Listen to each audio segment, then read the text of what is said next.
వాళ్ళ గజ్వేల్ నియోజకవర్గ BRS party ముఖ్య నాయకులు కార్యకర్తలతో సీఎం కేసీఆర్ ప్రత్యేక సమావేశం కానున్నారు. మేడ్చల్ జిల్లా షామీర్పేట మండలం అంతాయపల్లిలోని ఓ ప్రైవేట్ ఫంక్షన్ హాల్లో కాసేపట్లో భేటీ కానున్నారు. గజ్వేల్లో ఈటెల పోటీ చేస్తారన్న ప్రచారంతో సమావేశానికి ప్రాధాన్యత ఏర్పడింది. గత ఎన్నికల సమయంలోనూ పార్టీ నాయకులతో సీఎం కేసీఆర్ సమావేశాలు నిర్వహించారు. ఈ సమావేశంలో గజ్వేల్ ఎన్నికలపై నాయకులకు కార్యకర్తలకు కేసీఆర్ దిశానిర్దేశం చేయనున్నారు.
ఇవాళ గజ్వేల్ నియోజకవర్గ బీఆర్ఎస్ పార్టీ ముఖ్య నాయకులు కార్యకర్తలతో సీఎం కేసీఆర్ ప్రత్యేక సమావేశం కానున్నారు. మేడ్చల్ జిల్లా షామీర్పేట మండలం అంతాయపల్లిలోని ఓ ప్రైవేట్ ఫంక్షన్ హాల్లో కాసేపట్లో భేటీ కానున్నారు. గజ్వేల్లో ఈటెల పోటీ చేస్తారన్న ప్రచారంతో సమావేశానికి ప్రాధాన్యత ఏర్పడింది. గత ఎన్నికల సమయంలోనూ పార్టీ నాయకులతో సీఎం కేసీఆర్ సమావేశాలు నిర్వహించారు. ఈ సమావేశంలో గజ్వేల్ ఎన్నికలపై నాయకులకు కార్యకర్తలకు కేసీఆర్ దిశానిర్దేశం చేయనున్నారు. ఇక మరింత సమాచారం రిపోర్టర్ మహేందర్ లైవ్ లో అందిస్తారు.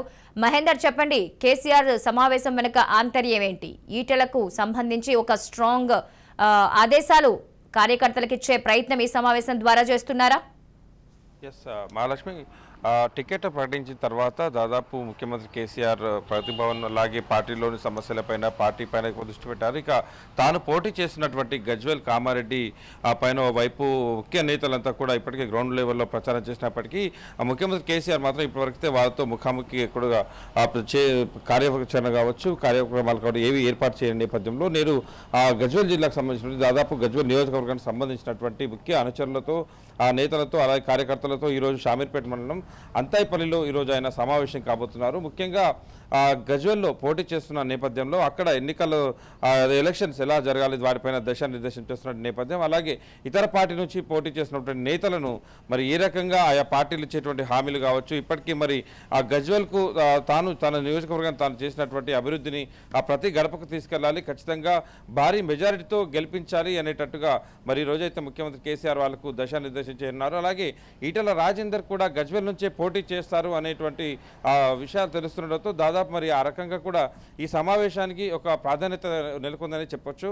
మరి ముఖ్యంగా ఈటెల రాజేందర్ గజ్వేల్ నుంచి పోటీ చేస్తే మరోవైపు కాన్సన్ట్రేషన్ ముఖ్యమంత్రి కేసీఆర్ ఇటు కామారెడ్డి ఇటు గజ్వేల్ రెండిట్లలో కాన్సన్ట్రేషన్ చేయగలరా, మరి ఒక రకంగా కార్యకర్తలంతా కూడా ఆ రకంగా అలర్ట్గా ఉన్నారా, మరి ముఖ్య నేతలంతా కూడా అలర్ట్గా ఉన్నారా అనే దానిపైన కూడా ఇది రివ్యూ దాదాపు తీసుకున్న నేపథ్యం. ఇప్పటికే గజ్వేల్ సంబంధించినటువంటి కొంతమంది నేతలు అసమ్మతి నేతలంతా కూడా దాదాపు ప్రత్యేక సమావేశాలు కూడా ఏర్పాటు చేసుకున్న నేపథ్యంలో మరి ఇవన్నీ కూడా పార్టీకి సంబంధించినటువంటి ముఖ్యంగా గజ్వేల్ నియోజకవర్గంలో మరి ఇంత పెద్ద అసంతృప్తి ఎందుకు నగులుకుంది, మరి ముఖ్యమంత్రి కేసీఆర్ స్వయంగా అక్కడ ప్రాతినిధ్యం వహిస్తున్నప్పటికీ మరి అసంతృప్తికి గల కారణాలు అనేది బలమైన కారణాలే ఉంటాయి. మరి ఆ రకంగా ఎందుకు వారంతా కూడా ఏకమయ్యారు, ఎందుకు ఆ రకంగా అసమ్మతి రాగాలు వినిపిస్తున్నారు అనే దానిపైన కూడా ఇప్పటికే ముఖ్యమంత్రి కేసీఆర్ ఇంటెలిజెన్స్ రిపోర్ట్ తెప్పించుకున్నారు. దాదాపు ఆ రకంగా కూడా వారందరినీ కూడా ఈరోజు సమావేశానికి ఆహ్వానించినట్టుగా కూడా తెలుస్తుంది. ఈ సమావేశానికి దాదాపు ఇతర నియోజకవర్గాల నేతలు దాదాపు దూరం పెట్టినట్టు తెలుస్తుంది. కేవలం ఒక హరీష్ రావు మాత్రమే ఈ సమావేశంలో ముఖ్య నేతగా ముఖ్యమంత్రి కేసీఆర్తో పాటు ఉండేటట్టు అవకాశం కల్పిస్తున్నారు. మరో రకంగా ఇప్పటికీ గజ్వేల్లో గతంలో పోటీ చేసినటువంటి ఒట్టేరు ప్రతాప్ రెడ్డి కావచ్చు, ఇతర పార్టీ నుంచి దాదాపు అంతా కూడా పార్టీలో ఉన్నారు. వారంతా కూడా ముఖ్యమంత్రి కేసీఆర్ విజయాన్ని కోసం దాదాపు గ్రౌండ్ లెవెల్లో ఇప్పటికే పనిచేస్తున్న నేపథ్యం. మరి ఇప్పుడు కొత్తగా ఎలక్షన్ వస్తున్న నేపథ్యంలో మరి ఒక సాంప్రదాయం అయితే ఉంటుంది. ఖచ్చితంగా ఎన్నికల ముందు అభ్యర్థి అయితే ఖచ్చితంగా ముఖ్య నేతలతో, అది ఎవరైనా సరే ముఖ్య నేతలతో, అనుచరులతో, కార్యకర్తలతో సమావేశం ఏర్పాటు చేసుకున్న సాంప్రదాయం అయితే మరి ఈరోజు ఆ సాంప్రదాయం అనేది కొనసాగే అవకాశం అయితే కనిపిస్తుంది. దాంట్లో మరి ముఖ్యంగా ఈటల రాజేందర్ పోటీ చేస్తాడనేది ఒకైతే ప్రాధాన్యత కనిపిస్తుంది. మరి దీంట్లో మరి ఎలా మొత్తంగా కూడా ఈటల రాజేందర్ ఒకవేళ పోటీ చేస్తే మరి ఎలా ఉండబోతుంది, మరి ఆ రకంగా కార్యకర్తలంతా కూడా సిద్ధంగా ఉన్నారా, మరి ఆ రకంగా కూడా దశానిర్దేశం చేసి సో మొత్తానికైతే హ్యాట్రిక్గా మొత్తం మూడోసారి ముఖ్యమంత్రి పీఠ మనం దక్కించుకోవాలి, అలాగే బంపర్ మెజారిటీతో ఈసారి గజ్వేల్ నియోజకవర్గం నిలవాలి అనేటువంటి ఒక సందేశం అయితే ఈరోజు ఆయన ముఖ్య నేతలకు కార్యకర్తలకు ఇచ్చే అవకాశం కనిపిస్తుంది. మహేందర్, ఇప్పటికే బీఆర్ఎస్ పార్టీలోకి కొంతమంది కాంగ్రెస్ నుంచి ముఖ్య నేతలు రావటం ఈరోజు మనం చూసాం. అదేవిధంగా బీఆర్ఎస్ని వీడి కూడా గ్రూపులుగా సర్పంచులు అయితేనేమి, ఉప సర్పంచులు అయితేనేమి వెళ్ళిపోతూ ఉన్నారు. ఈ నేపథ్యంలో కొత్తగా యాడ్ ఆన్ అయ్యే సీనియర్ నేతలతో వచ్చే లాభం ఏంటి? పార్టీ మీద ఇప్పుడు వీడి వెళ్ళిపోతున్న గ్రూపులుగా వెళ్ళిపోతున్న వాళ్ళ వల్ల పార్టీకి వచ్చే నష్టం ఏంటి? ఖచ్చితంగా దీంట్లో లాభ నష్టాలు చూసుకున్నట్లయితే ఇతర పార్టీ నుంచి వచ్చిన వారందరినీ కూడా అధికార పార్టీ ఎప్పుడైతే ఉందో బీఆర్ఎస్ పార్టీ అయితే ఒక అవకాశంగానే భావిస్తుంది. ఇప్పుడు వెళ్ళిపోయిన వారికి ఒక వర్గం ఉంటే ఖచ్చితంగా టికెట్ ఆశించి భంగపడిన వారు దాదాపు అసమ్మతి రాగంతో నగులుతూనే ఉన్నారు. ఎక్కడో అరకొర కొత్త మేర వాళ్ళందరికీ కూడా భవిష్యత్తు ఉంటుంది పార్టీలో అన్నట్టు కొంతమంది చెప్పడం, కొంతమందికి పైలట్ మంత్రి మహేందర్ రెడ్డికి లాంటి వారికి మంత్రి పదవి ఇవ్వడం, మరికొంతమందికి ఇటు ముత్తిరెడ్డి లాంటి వాళ్ళకి ఆర్టీసీ కార్పొరేషన్ అది చైర్మన్ ఇవ్వడం. సో ఈ రకంగా దాదాపు ఇలా కొంతమందిని భుజించినప్పటికీ దాదాపు బీఆర్ఎస్ పార్టీలో అసమ్మతి నేతలు అయితే రెబల్గా మారే అవకాశం ఖచ్చితంగా కనిపిస్తుంది. ఇక ఇతర పార్టీ నుంచి వచ్చే నేతల వాళ్ళ యొక్క సమన్వయంతో కలిసి పనిచేస్తారు, వాళ్ళ యొక్క క్యాడర్ బలంగా ఉంటుందని వాళ్ళు భావిస్తున్నప్పటికీ మరి ఇక్కడ సొంత పార్టీ నేతలను బుజ్జగించలేక కొత్త వారిని తీసుకోవడం అనేది సొంత పార్టీలో ఉన్నటువంటి అది టికెట్ ఆశించినటువంటి వారు చాలా వరకు కూడా దీన్ని జీర్ణించుకోలేకపోతున్నారు. మరో ఒక్క కాంగ్రెస్ పార్టీ నుంచి వచ్చేటువంటి శ్రీధర్ లాంటి ప్రకాష్గిరి లాంటి నేతలకు ఒక నామినేటెడ్ పదవులు ఇవ్వడం, తమకు మాత్రం ఎలాంటి హామీ ఇవ్వకపోవడం, ఒక సిట్టింగ్కే మళ్ళీ సీట్ ఇవ్వడం. సో ఇవన్నీ కూడా వారంతా కూడా గ్రహిస్తూనే ఉన్నారు. ఇతర పార్టీల వైపు వెళ్తే మరి ఎలా ఉండబోతుందని కూడా ఆలోచిస్తున్నారు. సొంత పార్టీలో ఉంటే రెబల్గా కూడా పోటీ చేసేందుకు ఆలోచిస్తున్న పరిస్థితి కనిపిస్తుంది.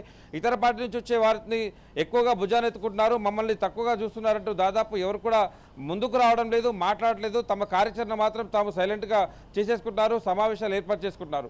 ఇక ఇతర పార్టీ నుంచి వచ్చిన వాళ్ళు కూడా మరి ఎమ్మెల్యే అభ్యర్థి ఎవరైతే ఉన్నారో వాళ్ళ నుంచి గతంలో అధికారం ఉన్నప్పుడు ఇబ్బందులు పడిన వాళ్ళే మరంతా కూడా పని చేస్తారా? ఇప్పుడు టికెట్ సిట్టింగ్కి ఎవరైతే ఇచ్చారో ఆ సిట్టింగ్కు ఇతర పార్టీ సొంత పార్టీ నేతలు ఎలాగో అసమ్మతితో ఉన్న నేపథ్యం మరి ఇతర పార్టీ వచ్చిన నేతల్లో అయితే మరి పని చేస్తారా? మరి ఆ రకంగా ఏదైతే ఆశించి వారి పార్టీలోకి వచ్చారో మరి ఆ రకంగా వాళ్ళ యొక్క చెప్పారు, మరి అదంతా కూడా సాధ్యమవుతుందా? అధినేత ఇచ్చినటువంటి హామీ వాళ్ళు నెరవేర్చుకుంటూ మరి అభ్యర్థికి పనిచేసి గెలిపిస్తారనే దానిపై అయితే దాదాపు 100% అనుమానాలు ఉన్నాయనే చెప్పొచ్చు. Right, thank you Mahender.